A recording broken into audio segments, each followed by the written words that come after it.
यो people, good morning, good evening, good afternoon. जो video देख रहा हूँ सबके लिए कैसे हैं सब लोग बेटा?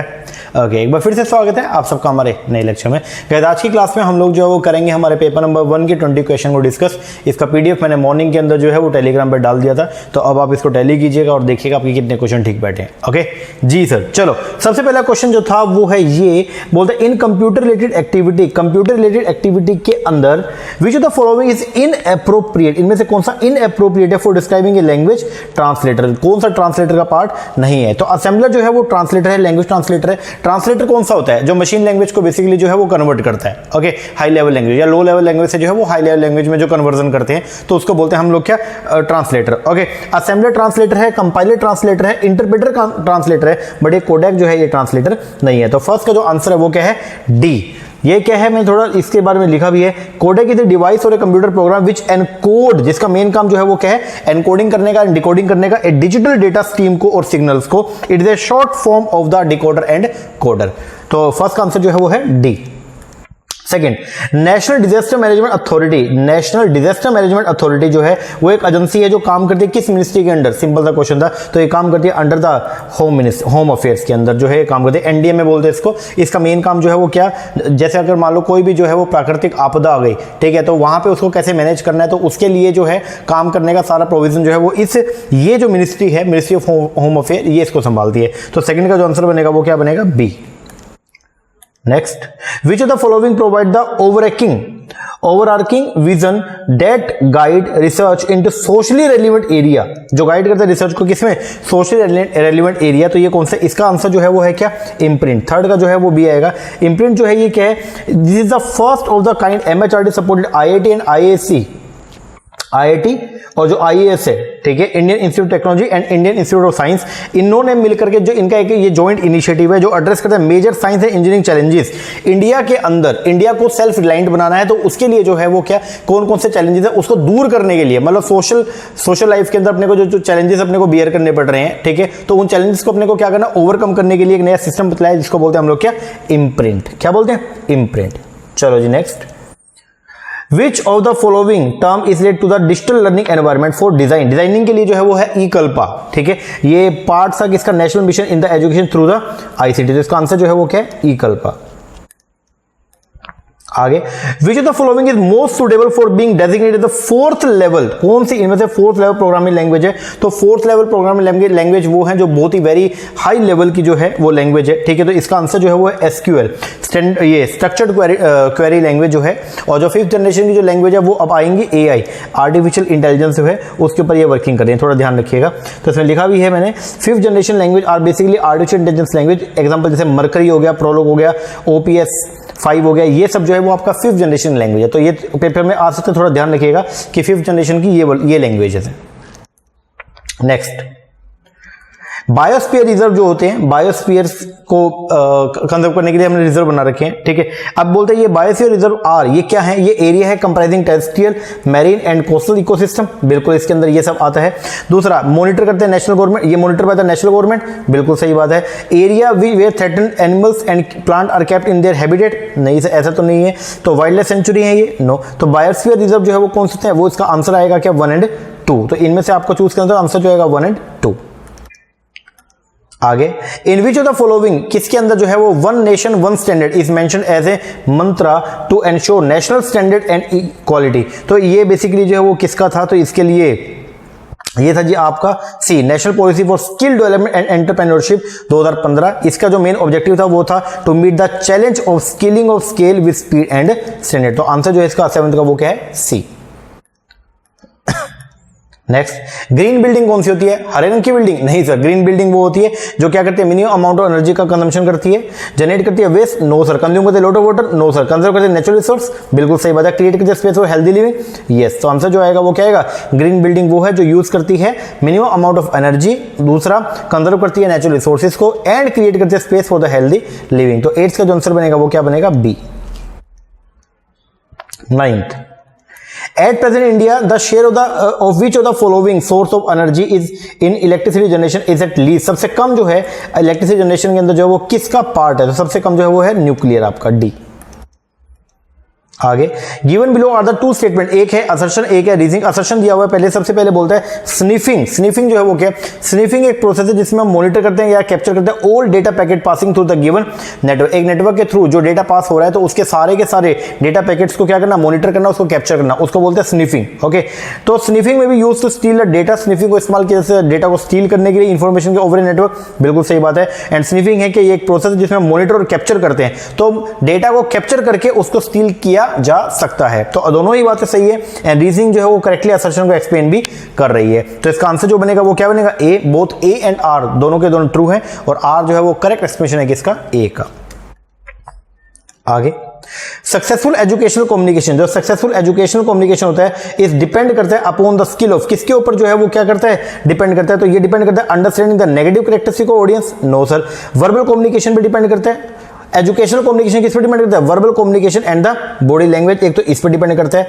Estimated time for audience effect, no. Analyse the audience need, yes. अगर ये दोनों चीजें इनके ऊपर जो है वो आपका एजुकेशनल कम्युनिकेशन का सक्सेस होना जो है वो क्या करता है? डिपेंड करता है। तो आंसर जो आएगा वो B and D option. Consider the following with reference to Indian school of logic. Indian school of logic को जो है वो ध्यान में रखते हुए आपको जो है वो इनको क्या करना है? आंसर करना है। तो बोलता है कौन सा करेक्ट है? सबसे पहला it is related to the form of argument only. ये रिलेटेड है किससे? आर्गुमेंट से। बिल्कुल सही बात है। It is related to the content of the argument. ये जो है वो रिलेटेड है किससे? Content of argument. बिल्कुल सही बात है। It is related to the perceptual knowledge alone, no. It is related to the presenting the analogy alone. क्या ओनली एनालॉजी की बात होती है? अकेले एनालॉजी की बात नहीं होती है। तो आंसर जो आएगा वो क्या आएगा? A and B. बोले तो C option. Next, it is an intervention based action research process. In an action research process के अंदर जो है वो क्या होता है? Following is usually recommend sequence. तो सीक्वेंस जो है वो क्या होती है? सबसे पहले प्लान, फिर एक्ट, फिर ऑब्जर्व और फिर रिफ्लेक्ट। आंसर जो आएगा 13 का वो क्या? ए। आगे determining the term x in the following series. अब ये सीरीज देखिए 2, 9, 20, 35, 54, 77 और से आगे आपको बताना है। अब देखो 2 और 9 के अंदर डिफरेंस है वो कितना आ गया? 7 का। 9 से 21 में 11 का, 9 से 20 में 11 का, 20 से 35 में 15, फिर 35 से 54 में 19, 54 से 77 में 23 और 70 से आगे आपको बताना है। अब देखो अगर आप इसको ना देख रहे हो तो इनका जो डिफरेंस है वो कितना? 4, 4, 4, 4। तो अब आगे जो डिफरेंस होगा वो क्या होगा? 23 प्लस में 4 कितना होगा? 27। तो अगर ये इसमें 70 के अंदर मैं 27 को क्या कर दूं? ऐड कर दूं तो मेरा आंसर आएगा 104। तो आंसर जो आएगा वो क्या है? 104 बोल दो 14 का ए। आगे इफेक्टिव एजुकेशनल कम्युनिकेशन जो है वो क्या है? एक इफेक्टिव एजुकेशनल कम्युनिकेशन जो है वो कैसा होता है? वो होना चाहिए जो कंटिन्यूअस नेचर का होना चाहिए, इसके अंदर फीडबैक का भी प्रावधान होना चाहिए। तो आंसर जो है 15 का वो क्या? सी। लो जी, अब आ गया डीआई का क्वेश्चन। डीआई का ये बहुत ही बढ़िया वाला क्वेश्चन जो है इसके अंदर डाला गया है। तो अगर ये इसके अगर आपके 5 क्वेश्चन ठीक हो गए मान लो, तो मैं ये मानता हूं फिर उसके बाद में आपका पूरा का पूरा डीआई आपके एकदम टिप्स के ऊपर हो गया, क्योंकि सबसे एक्सट्रीम जो क्वेश्चन है वो यही बनता है आपका डीआई का। ओके, बाकी डीआई की कंप्लीट लेक्चर जो है वो भी कल मॉर्निंग के अंदर बोलते संडे को हम लोग जो है वो अपलोड करेंगे। उसके अंदर ये क्वेश्चन, ऐसा क्वेश्चन भी मैंने उसके अंदर डाला है। पूरा का पूरा डीआई बढ़िया तरीके से आपके टिप्स के ऊपर हो जाएगा। आप वो वीडियो एक लगा लेना, ठीक है, और पूरा का पूरा डीआई कंप्लीट हो जाएगा। चलो खैर पहले इसको देखते हैं। ये बोलते हैं read the information carefully and answer the question. The table show the percentage. आपको इस टेबल के अंदर दे रखा है एक तो परसेंटेज प्रॉफिट का डेटा दिया हुआ है earned by the company A, plus में दिया हुआ है income of company B and expenditure of company B. आपको 3 डेटा दिए हुए हैं, ठीक है। यहां पे बेसिकली जो है वो 6 साल का आपको डेटा दिया हुआ है। एक तो दिया हुआ है परसेंटेज प्रॉफिट ऑफ ए का परसेंटेज प्रॉफिट, और दूसरा आपको बी कंपनी के रिलेटेड जो है वो दिया हुआ है income of B and expenditure of B. Okay, फिर नीचे बोला गया प्रॉफिट परसेंट जो है वो कैसे निकलेगा? Income minus expenditure upon expenditure. तो इस इनकम में से एक्सपेंडिचर माइनस करूंगा तो क्या निकल के आएगा? प्रॉफिट। ये बात ध्यान रखना, इनकम माइनस एक्सपेंडिचर करूंगा तो क्या निकल के आएगा? प्रॉफिट। तो प्रॉफिट परसेंट का जो फॉर्मूला है वो क्या? इनकम माइनस एक्सपेंडिचर बोल दो प्रॉफिट अपॉन में एक्सपेंडिचर। किससे रिलेशन में? एक्सपेंडिचर। एक्सपेंडिचर की वैल्यू हमेशा क्या मानेंगे भाई? यहाँ पे 100%। जब कभी भी आप क्या कंप्यूट करोगे? प्रॉफिट, ठीक है जी, इनटू में 100। अब इसके बेस पर आपको 5 क्वेश्चन है, उनका जो है वो क्या करना है? आंसर देना है। अब दोबारा एक बार देख लो, पहले पे दिया हुआ है कंपनी ए का तो ओनली दिया हुआ है परसेंट प्रॉफिट, ना तो कंपनी ए का इनकम दिया हुआ ना एक्सपेंडिचर दिया हुआ, सीधा इनका परसेंटेज प्रॉफिट दिया हुआ है। लेकिन कंपनी बी का आपको परसेंटेज प्रॉफिट नहीं दिया हुआ बट इनकम एक्सपेंडिचर दिया हुआ है। इनकम एक्सपेंडिचर के बेस पर आपका प्रॉफिट निकल जाएगा, और फिर अगर प्रॉफिट निकल गया तो प्रॉफिट का परसेंट भी निकल जाएगा। अब चलो जी, पहला क्वेश्चन इसके बेस पर आता है, वो है ये, if the income of the company A, बोलता है अगर कंपनी ए की इनकम जो है वो है 32.5 लाख, इनकम 32.5, इनकम जो है वो किसका पार्ट है, अगर यहां पे मैं लिख भी देता हूं एक बार, यहां पे इनकम जो है उसके अंदर आएगा जी आपका income is equal to expenditure plus में प्रॉफिट, ये बात ध्यान रखना, ठीक है ना।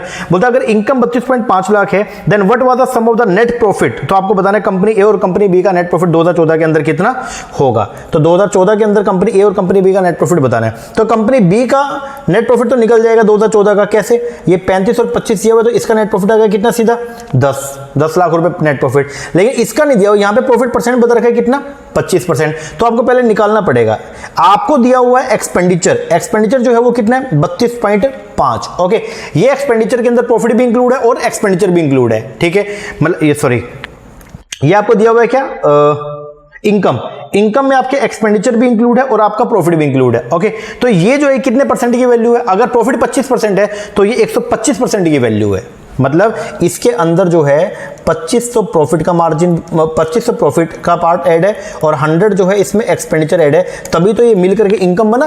हाँ जी, तो ये कितने परसेंट की वैल्यू है 32.5, ये 125% की वैल्यू है। तो अगर प्रॉफिट और 125 में प्रॉफिट कितना है, ओनली 25% है, तो आप प्रॉफिट निकाल लो। तो कैसे आएगा 32.5 इंटू में 25 बटे में 125, 25 बटे 125 होता है 1/5 और 32.5 का 1/5 निकलेगा 6.5, 6.5 है कंपनी ए का प्रॉफिट, 10 है कंपनी बी का प्रॉफिट, दोनों का मिलाएंगे 16.5, आंसर जो आएगा वो क्या 16.5 लाख।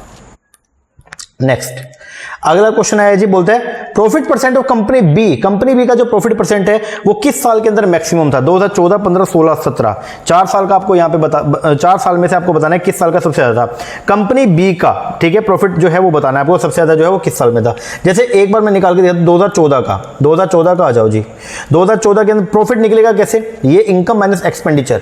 अब प्रॉफिट परसेंट का फॉर्मूला क्या है, income minus expenditure upon expenditure into में 100, तो 35 माइनस 25 कितना आ गया 10 अपॉन में 25, ये मैंने निकाल दिया, 10 अपॉन 25 करूंगा 40%, यहां पे 62.4 माइनस 48 अपॉन 48 इंटू 100 30%, 70 माइनस 44 कितना आ गया 33 बटे 44 इंटू 100 75%, 80 माइनस 50 अपॉन में 50 कितना आ गया 60। तो सबसे ज्यादा जो है वो क्या है 2016 का, और कितना आ गया आपका 2016 का 75। तो आंसर जो बनेगा वो क्या बनेगा सी।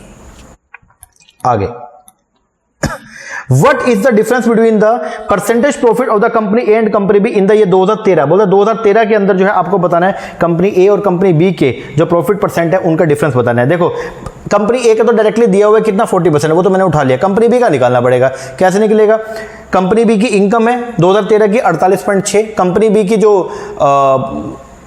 एक्सपेंडिचर है वो है 36 अपॉन में 36 इंटू में 100, इसको निकालूंगा तो 35% मेरा जो है वो क्या आएगा आंसर। अब 35 और ये इसका कितना 40, तो डिफरेंस बताना है, डिफरेंस कितना आएगा 5%। तो आंसर जो है 18th का ए।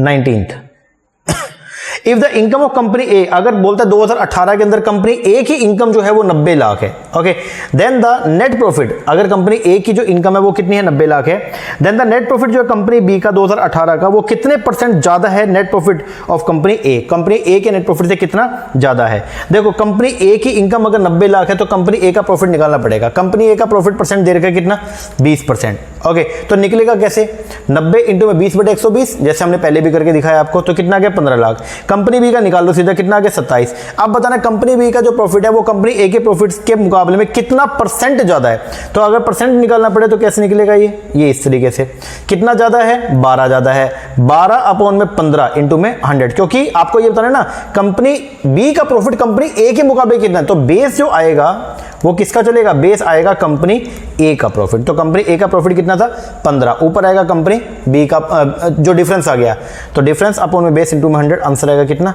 80%। तो इसका आंसर जो बनता है वो कितना डी 19 का। और जो लास्ट क्वेश्चन है वो है क्या, बोलता है if the expenditure of company A, बोलता है अगर कंपनी ए का एक्सपेंडिचर 2017 के अंदर वो कितना है 45 लाख है, then the net profit of company A, तो बोलता है कंपनी ए का जो नेट प्रॉफिट है इज व्हाट परसेंट, कितना परसेंट है और the net profit of company B. तो अगर मान लो 2017 का एक्सपेंडिचर 45 लाख है तो कंपनी ए का नेट प्रॉफिट जो है वो कितना होगा, सीधा 45 लाख का जो है वो 10%, क्योंकि 2017 के अंदर जो परसेंटेज प्रॉफिट है वो कितना है 10% है, 45 लाख का 10% 4.5 लाख रुपए जो है वो क्या आ गया प्रॉफिट आ गया। कंपनी बी का, ये पाई मैंने बनाया, पाई जो है वो सिंबल होता है किसका, प्रॉफिट का। ओके, तो मैं लिख भी देता हूँ, प्रॉफिट जो है कंपनी बी का 2017 में वो निकल गया कितना, 30 लाख। अब ये बोलता है बताओ कंपनी ए का प्रॉफिट जो है वो कंपनी बी के प्रॉफिट का कितना परसेंट है, तो सीधा निकल जाएगा। ऊपर क्या आएगा, कंपनी ए का प्रॉफिट, किसका, जो बेस है वो क्या है, कंपनी बी का प्रॉफिट, ये आ गया इंटू 100, तो 15% इसका आंसर आएगा। तो 20th का आंसर जो है वो क्या है, ए 15%। ओके जी सर, लो जी, ये हो गया जी आपका कंप्लीट टेस्ट। इसको आप कीजिए और मैच करके और मुझे बताइएगा, कमेंट करके जरूर बताना कि आपके कितने क्वेश्चन ठीक बैठे। ओके जी सर, चलो ये कीजिए, मिलते हैं हमारे नेक्स्ट सेक्शन में, तब तक के लिए थैंक यू वेरी मच।